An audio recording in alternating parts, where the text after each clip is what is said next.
अगर आपके भी गुर्दे में पथरी है तो आगे चलकर आपको बहुत बड़े खतरे का सामना करना पड़ सकता है अगर आपने इसे इग्नोर किया। तो ये जो पिक्चर मैं आपको दिखा रहा हूँ, इसमें आप देख सकते हैं कि इतना बड़ा किडनी का स्टोन है।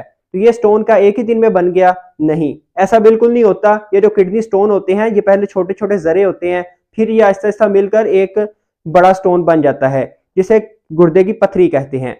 तो जब ये छोटा सा स्टोन था, हमने भी इस पेशेंट को मेडिसिन वगैरह दी, उसे परहेज वगैरह बताया, पानी ज्यादा पीना है, नमकीन खुराक का इस्तेमाल कम करना है, तो लाइफस्टाइल मॉडिफिकेशन करनी होती है, मेडिसिन भी साथ आपने प्रॉपर यूज करनी होती है। मगर बट जब मरीज आपका एहतियात नहीं करता, पानी ज्यादा नहीं पीता, तो इसे इग्नोर करता है, तो गुर्दे की पथरी जो है वो एक बड़ी पथरी की शक्ल इख्तियार कर जाती है। और ये फिर बाद में आपकी जो नाली होती है, जो गुर्दे से लेकर जो मसाने तक आपके पेशाब को लेकर जाती है, उससे ये पथरी नहीं गुजर सकती। मिसाल के तौर पर पथरी का साइज इतना है तो आपकी नाली का साइज छोटा है, तो पथरी कैसे गुजर सकती है? तो इस केस में डॉक्टर्स को ऑपरेट की तरफ जाना ही पड़ता है।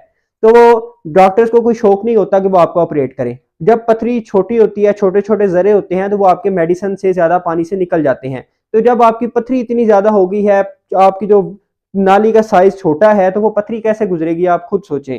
तो इस केस में फिर वो डॉक्टर को घुटता है, उसे चीड़ा लगाकर इस पथरी को निकालना पड़ता है। अगर आप इस पथरी को इग्नोर करते रहेंगे, अगर आपको जो कमर है उसके निचले हिस्से में दर्द हो रही है, तो इस साइन को बिल्कुल इग्नोर ना करें। या आपको बार बार पेशाब आ रहा है, पेशाब के साथ खून के कतरे भी आ रहे हैं, तो जलकर पेशाब आना, ये सारी इलामात पथरी की हो सकती हैं। तो इसलिए इनको बिल्कुल इग्नोर ना करें। अगर आपको गुर्दे की पथरी डायग्नोज हो चुकी है तो डॉक्टर की हिदायत को लाजमी फॉलो किया करें, वरना ये पथरी आहिस्ता आहिस्ता बड़ी हो जाएगी, और अगर इसका साइज ज्यादा बढ़ गया तो ये आपके सारे गुर्दे को डैमेज कर सकती है, जिससे आपका पूरा गुर्दा नकारा हो सकता है।